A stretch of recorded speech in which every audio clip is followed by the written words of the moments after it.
Yay! Uuwi na si nanay! Mabuti na lang, magaling na yung sakit ko! Maglilinis ako ng buong bahay para pagdating ni nanay, masaya siya!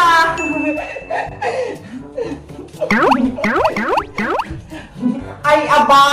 Ang sipag mo naman ata, Bebang! Nagwawalis ka na! Sabi kasi ni Iska at ni Princess Maria, uwi na raw si nanay, kaya naglilinis ako! Naniwala ka naman sa sinabi ni Princess pati ni Iska?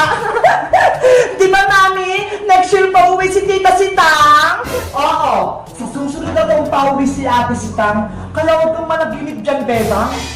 Pero Tita Margaret, gusto ko na pumuwi si nanay. Nahihirapan na po ako dito. Tsaka gusto ko na rin pong pumasok sa school. Hanggat kami ang kasama mo rito, hindi ka makakalabas ng bahay. Maglilinis, maglalaba, at maghuhugas ka lang ng pinggan. Naiintindihan mo ba? Kung nandito lang si nanay, hindi siya papayag na hindi ako mag-aaral. Huwag ka lang mangarap, Bebang. Hindi na uwi si Tita Sitang dahil hindi ka niya mahal. Hindi totoo yan, Maria. Mahal ako ni nanay. Kung mahal ka ng nanay mo, bakit ka niya iniwan? Kaya hindi ka niya na mahal, Bebang. Hindi na siya uwi dito. Sinungaling ka, Maria. Mahal ako ni nanay. Hindi niya ako iiwan. Bebang, bumalik ka rito.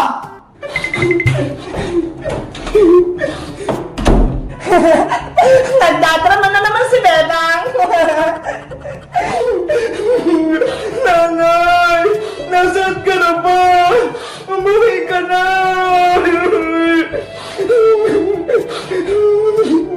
Mami, di ba mahal mo ako? Kaya di mo ako iiwan?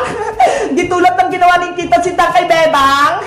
Siyempre, mahal na mahal kita, Maria. Hindi kita iwan kahit kailan dahil ikaw ang pinakamagandang anak ko. Salamat, Mami! I love you! A few moments later. Sa wakas, nandito na ako sa Pilipinas! Manong driver, para po!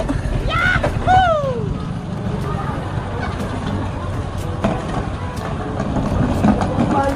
Salamat po. Namiss ko yung bahay namin. Namiss ko rin si Bebang. May kita ko na si Bebang. Bebang! Maria, may tao sa labas. Silipin mo nga kung sino yun. Sige po, Mami! Bebang! Mami, halika rito! May problema tayo!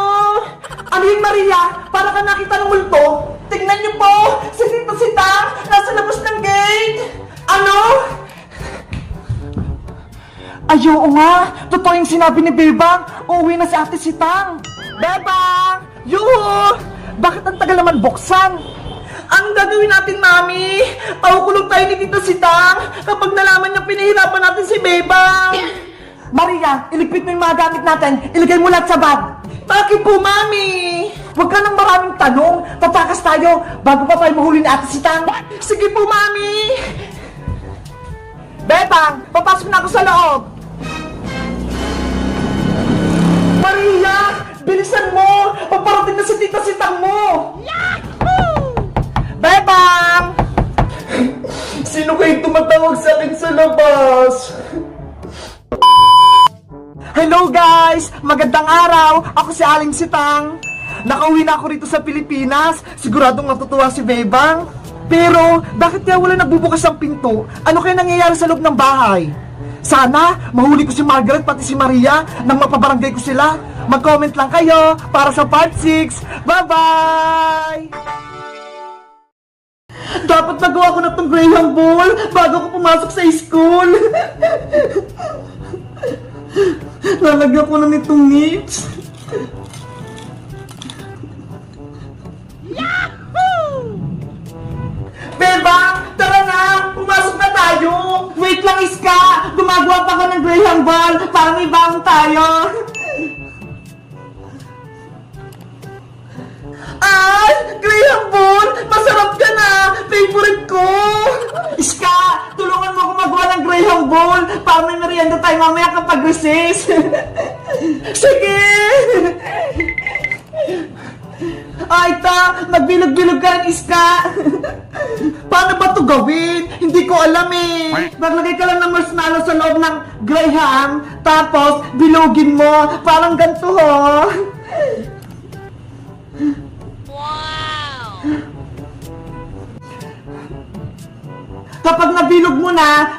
na siya lagyan ng sprinkles. Diba? Ang dali lang. Sige, susubukan ko.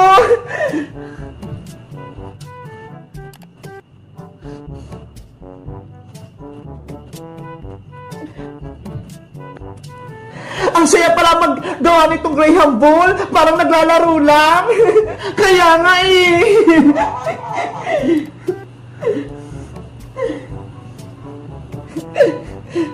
Eto, Bebang, okay na ba?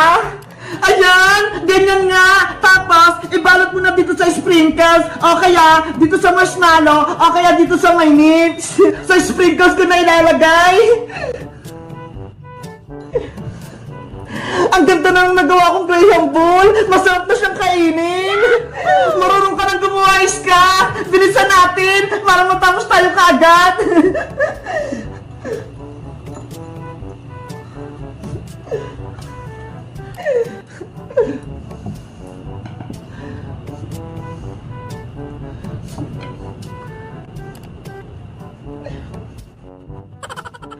Gagawa naman ako ng Graham Balls, yung grapes yung nasa loob.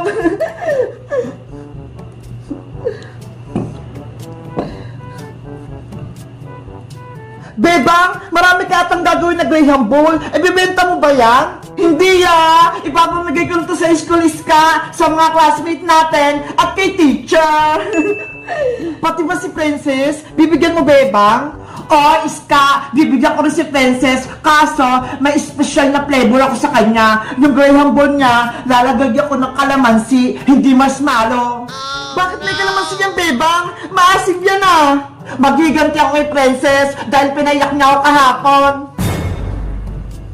Nagsumbong siya kay Aling Tere, tapos tinapon niya pa yung paninda kong itlog-itlog, kaya galit na galit ako sa kanya. Yari, mag-away na talaga si Princess pati si Bebang. Dapat, matikman ni Princess tong Graham Ball na may kalamansi. Kapag tinikman niya to, makakasim siya, tapos iiyak siya. Bebang, gagawin mo talaga yan kay Princess? Iska, panahon na para maghiganti ako kay Princess para maramdaman niya na hindi ko na siya kaibigan. Ano ba yan? Mag-away na yung dalawang kaibigan? Lalagyan ko to ng maraming sprinkles para kunin ni Princess.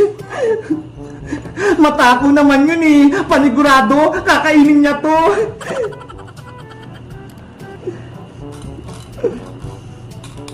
Bebang, tapos na akong gumawa. Puno na yung nalagayan ko. Wait lang, Iska. Gagawa pa ako ng maraming Graham Ball na kalamansi para maraming makain si Princess.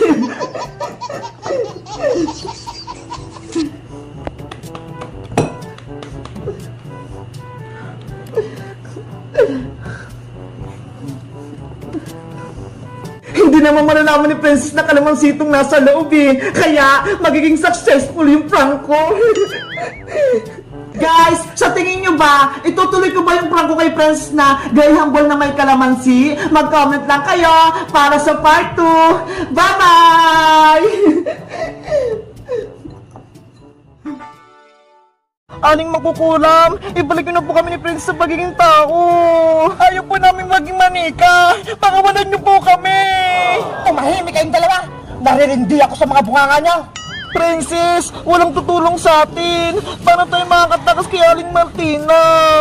Dapat, tinawag natin Bebang si Magic Lola. Panigurado, matatalo niya si Mangkukulam. Kaso, mali tayo. Hindi tayo maririnig ni Magic Lola. Tumakbo na lang kaya tayo, Princess. Paano? Hindi naman tayo makagalaw Manika tayo. Oo nga, no. Gusto ko lang bumalik sa magiging tao. Malapit na itong matapos itong ginagawa ko. Kapag kumulo na itong tubig, ilalagay ko na kayo dito sa kwali. Aling Mangkukulam, ano gagawin mo sa amin ni Bebang? Ilulublob ko kayo ditong dalawa para makuha kayong kaluluwa nyo. Aling Martina, nagmamakawa po ako sa inyo. Patakasin niyo na kami ni Princess. Please! Kahit anong gawin mo, Bebang, hindi ko kayo palalayaing dalawa hanggat hindi bumabalik yung anak kong si Lendrina. Ano po? Anak niyo si Cilindrina? Yung batang aswang? Oo, siya'y nakalaban niyo sa sementeryo. Nang dahil sa inyo, nawala yung anak ko. Kaya pagbabayaran nyo yung ginawa nyo kay Silendrina. Si Aling Martina pala yung nanay ni Silendrina, Princess. Kaya pala nakakatakot siya. Kaya nga eh. Tapos, ang lakas pa niya. Saglit na lang tong pinakukuluan ko. Maibabalik na si Silendrina. Patakasin nyo na kami, Aling Martina. Lagot! Si Bebang tsaka si Princess, nasa panganib sila. Kailangan ko na humingi ng tulong. Princess! Magpakita ka na! Kanina ka pa namin hinahanap ni Bebang! Iska! Iska! Ano yun, Boyong? May masamang balita! Si Bebang tsaka si Princess nahuli sila ng mangkukulam! Ano? May mangkukulam? Nasaan sila? Dun sa may bakanting lote, ginawa silang manika! Tara, Boyong! Iligtas natin si Bebang tsaka si Princess! Sige! Nasaan yung makukulang, Boyong? Ayun siya, oh! Nina, Nina, Nina, no. Nina, Nina, Nina, no. Nina, Nina. Princess! Lagot na tayo! Yari! Sinisimula na naman kukulan yung orasyon! Kukunin niya na si Bebang tsaka si Princess! Boyong! Gumawa na tayo ng paraan bago pa mahuli yung lahat! Anong gagawin natin? Mamaya, tayo pa maging manika eh! May naisip ako! Gugulin ko si Mangkukulam, tapos ikaw naman, itakas mo si Bebang tsaka si Princess! Sige, Iska! Maganda yung plano mo! Ikaw nang bahala kay Bebang tsaka kay Princess, ha! Iligtas mo sila! Oo! Ako nang bahala! Mag-iingat ka, ha! Kailangan ko na silang iligtas! Hoy, matandang makukulam! Ibigay mo sa akin si Bebang tsaka si Princess! Sa wakas, nagpakita ka rin sa akin, Iska! Iska! Umalis ka rito! Gagawin ka rin manika ni Mangkukulam! Iniligtas ko kay Bebang! Huwag kayong mag-alala sa akin! Huwag, Iska! Malakas yung Mangkukulam! Wala kang magagawa! Kung hindi ako gagawa ng paraan, hindi kayo makatakas! Tama yan, Iska! Lumapit ka sa akin! May ibibigay ako sa iyong pagkain!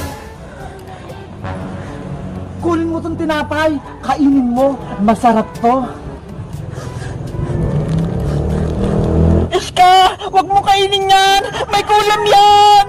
Huwag kang makinig sa kanila, kainin mo na yung tinapay, Iska. Boyong, ngayon na yung tamang panahon, itakas mo na si Bebang tsaka si Princess, bilis! Bebang, Princess, halin na kayo rito, kukunin ko na kayo. Hindi! Takbo, Boyong! Takbo! Kasalanan mo to, Iska! Pinatakas mo sila! Ikaw naman yung gagawin kong malika! Bitawan mo ako, Mangkukulam! Lagot! Si Iska naman yung nahuli ng Mangkukulam! Kailangan natin maging tao, Princess! Para miligtas natin si Iska! Guys, sino kayang tutulong sa amin? Para makabalik kami sa pagiging tao! Mag-comment lang kayo para sa part 5! Bye-bye!